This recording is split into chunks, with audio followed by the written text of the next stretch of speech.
hal yang paling gak ngebosenin sedunia. Betul banget, hari ini kita bakal bahas tentang teks prosedur. Bukan cuma buat bikin insan atau melaporin tugas, tapi prosedur hidup yang wajib banget kalian ketahui. Iya Dit, contoh sederhana aja, cara buka roti yang benar itu kan sering salah.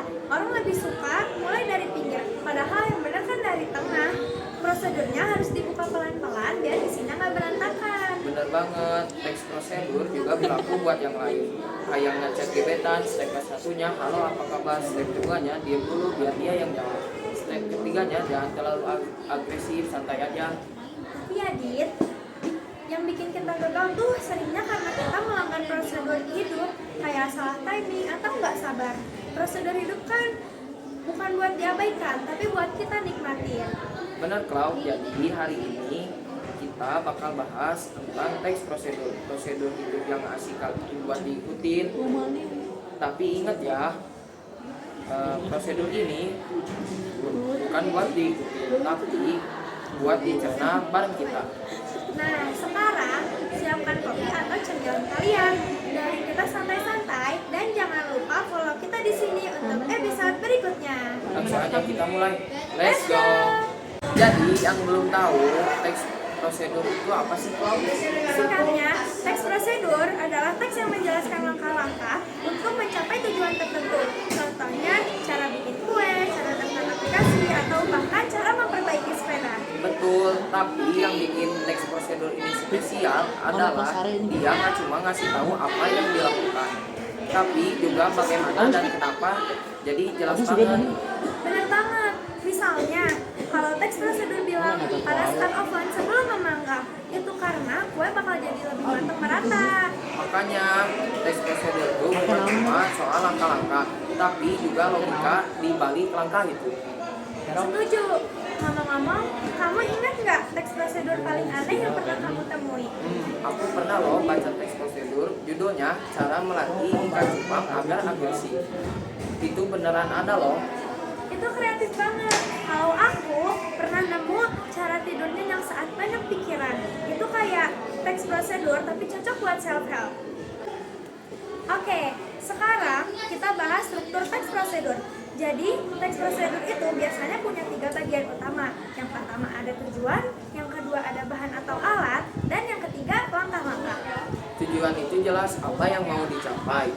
Misalnya, cara membuat origami burung. Tujuannya untuk menghias sesuatu dari origami burung. Betul. Terus, bahan atau alat itu yang kita butuhin. Kalau buat origami, pasti butuh kertas kan? Nah, bagian terpenting adalah langkah-langkah. Itu harus jelas, runtut, dan gak bikin bingung. Bener banget. Ah iya, ada tips nggak supaya langkah-langkah itu gampang diikuti?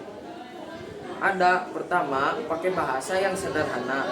Kedua, urutannya harus logis. Ketiga, kalau bisa tambahin ilustrasi atau foto biar makin jelas. Nah, ini penting banget. Kadang aku baca teks prosedur yang terlalu rumit, jadi malah bingung. Makanya visual itu penting banget. Betul, dan satu lagi, jangan lupa pakai kata kerja imperatif, kayak potong, aduk, atau rekatkan. Jadi, langsung to the point. Kalau aku tambahin, gunakan juga penanda urutan seperti pertama, kedua, setelah itu, biar pembaca nggak nyasar. Lanjut ke ciri-ciri teks prosedur. Selain sistematis, teks prosedur biasanya pakai bahasa, tugas, dan informatif. Dan kadang ada penjelasan tambahan buat langkah yang butuh perhatian khusus. Misalnya, jangan terlalu lama mengaduk karena bisa bikin adonan jadi keras. Setuju, selain itu teks prosedur sering pakai detail waktu dan jumlah. Misalnya, rebus selama 5 menit dan tambahkan 2 sendok gula. Iya, itu supaya hasilnya sesuai harapan. Terus, kalau teks prosedur soal teknologi, biasanya ada istilah-istilah khusus, tapi harus dijelasin biar gak bikin bingung. Setuju banget, contohnya kita kalau bikin teks prosedur install aplikasi, tulis jelas langkah-langkahnya. Jangan cuma bilang klik ini, tapi sebut klik tombol hijau di pojok kanan bawah. Nadit, gimana caranya bikin teks prosedur lebih menarik? Yang pertama, bikin judul. Judulnya catchy, misalnya daripada cara membuat teh. Lebih menarik kalau rahasia membuat teh ala kafe di rumah. Wah, setuju. Judul yang bikin penasaran pasti lebih disukai pembaca.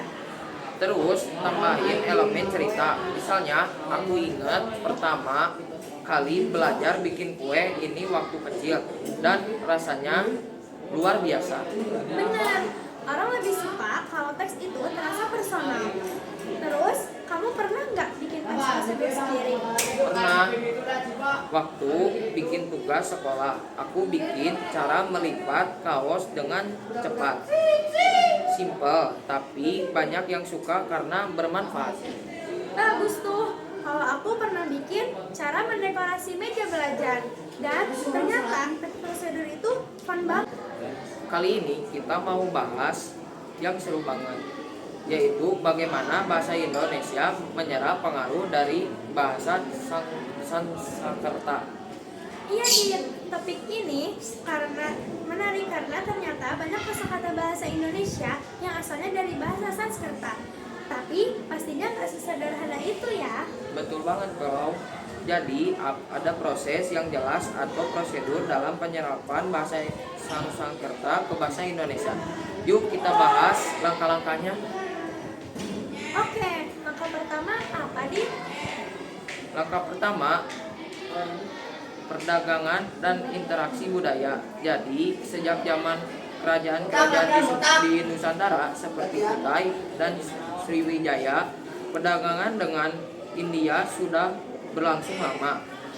Dari situ bahasa Sanskerta mulai masuk ke Nusantara, terutama lewat agama Hindu dan Buddha. Ah, jadi ini awal mula penyebaran bahasa Sanskerta ya. Kalau agama Hindu dan Buddha menyebar, pasti teks-teks penting kayak Buddha juga ikut masuk kan? Tepat banget, itu langkah kedua, yaitu penggunaan Sanskerta dalam teks keagamaan. Bahasa Sanskerta banyak dipakai untuk menulis kitab-kitab seperti Weda. Dari situ, kosakata Sanskerta masuk ke bahasa daerah seperti Jawa, Bali, dan Melayu kuno. Jadi, Sanskerta itu bukan cuma buat agama, tapi juga jadi bagian dari budaya sehari-hari. Lalu setelah itu, apalagi yang terjadi? Langkah ketiga, proses adaptasi. Ada kosakata Sanskerta yang langsung diserap tanpa perubahan, tapi ada juga yang mengalami penyesuaian bunyi, tulisan, atau bahkan makna. Contohnya, kata bahagia dalam Sanskerta berubah jadi bahagia di bahasa Indonesia. Wow, berarti prosesnya fleksibel ya. Sanskerta menyesuaikan dengan lidah dan sistem bahasa lokal. Terus di langkah terakhirnya apa? Langkah keempat, pengakuan dalam bahasa Indonesia. Setelah melalui proses adaptasi, kosakata Sanskerta ini jadi bagian dari bahasa kita. Ada yang tercatat sebagai kata paku di kamus, tapi ada juga yang lebih sering dipakai dalam percakapan sehari-hari. Menarik banget. Jadi sebenarnya ada prosedur bertahap, mulai dari interaksi budaya sampai akhirnya kosakata itu diakui sebagai bagian dari bahasa Indonesia. Benar banget, Klau. Jadi ini juga menunjukkan bahwa bahasa itu dinamis dan terus berkembang karena pengaruh budaya, sejarah, dan interaksi antar negara. Setuju, Din. Jadi teman-teman, setiap kata yang kita ucapkan sebenarnya punya sejarah panjang di baliknya. Keren banget kan? Makanya belajar bahasa nggak cuma soal kosakata, tapi juga soal sejarah dan budayanya. Jadi yuk terus eksplorasi. Oke, selanjutnya kita bakal bahas tentang Taman Bacaan Masyarakat atau TBM. Buat yang belum tahu, TBM itu apa sih? TBM itu perpustakaan mini yang jadi jembatan penting buat meningkatkan kebiasaan membaca masyarakat, terutama di daerah yang mungkin jauh dari perpustakaan besar atau sekolah formal. Betul banget, Klau. TBM gak cuma jadi tempat buat baca buku, tapi juga tempat buat diskusi, nulis, bahkan berbagai kegiatan seru lainnya. Sayangnya banyak TBM yang punya kendala, misalnya ruangnya kecil dan seadanya, koleksi bukunya terbatas, atau kurangnya dana buat bikin program-program menarik. Dan makanya di episode kali ini kita nggak cuma mau bahas peran TBM, tapi juga kasih langkah-langkah sederhana yang bisa bikin kita lakukan buat bantu TBM berkembang. Yuk, langsung aja kita mulai. Oke teman-teman, jadi gimana sih caranya kita bantu TBM? Ini dia beberapa langkah atau prosedur sederhana yang bisa kalian coba. Yang pertama, identifikasi kebutuhan TBM. Cari tahu dulu apa yang kurang di TBM sekitar kalian. Apakah butuh buku baru? Apakah mereka butuh meja dan kursi tambahan? Atau mungkin perlengkapan belajar lainnya? Kalau kita tahu apa yang kurang, kita bisa bantu fokus di situ. Setuju, Klau? Nah, setelah tahu apa yang dibutuhkan, masuk ke langkah kedua. Ajak komunitas dan teman-teman untuk berdonasi. Tapi donasi di sini gak cuma harus uang loh.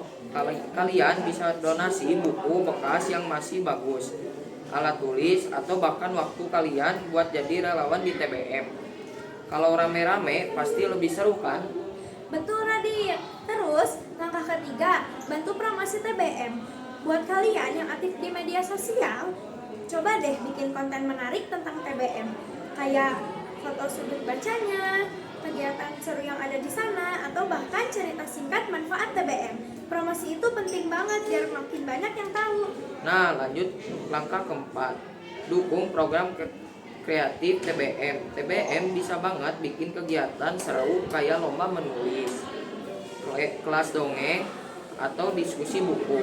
Kita bisa bantu jadi panitia atau sekedar hadir buat ngeramein acara. Dengan begitu, TBM bakal lebih hidup. Dan yang terakhir, langkah kelima, ajak anak-anak atau keluarga buat sering mampir ke TBM. Kita bisa bikin kebiasaan baca jadi tradisi, dan TBM jadi tempat yang selalu hidup dengan kegiatan positif. Jadi itu dari beberapa langkah sederhana yang bisa kita lakukan buat bantu TBM berkembang. Kuncinya adalah kerjasama, karena TBM itu bukan cuma tanggung jawab pemerintah, tapi juga sebagai masyarakat. Betul banget, Radit. Mulai dari langkah kecil, tapi kalau kita konsisten, dampaknya jadi luar biasa. Jadi buat kalian yang punya TBM di sekitar rumah, yuk mulai peduli dan bantu mereka. Oke, jadi hari ini kita udah bahas banyak banget soal teks prosedur. Mulai dari definisi, struktur, ciri-ciri, cara bikin teks prosedur jadi lebih menarik, dan yang lainnya.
Sudah berapa kali ku bilang kalau videonya udah selesai. Lah udah selesai. Bye bye sepuh.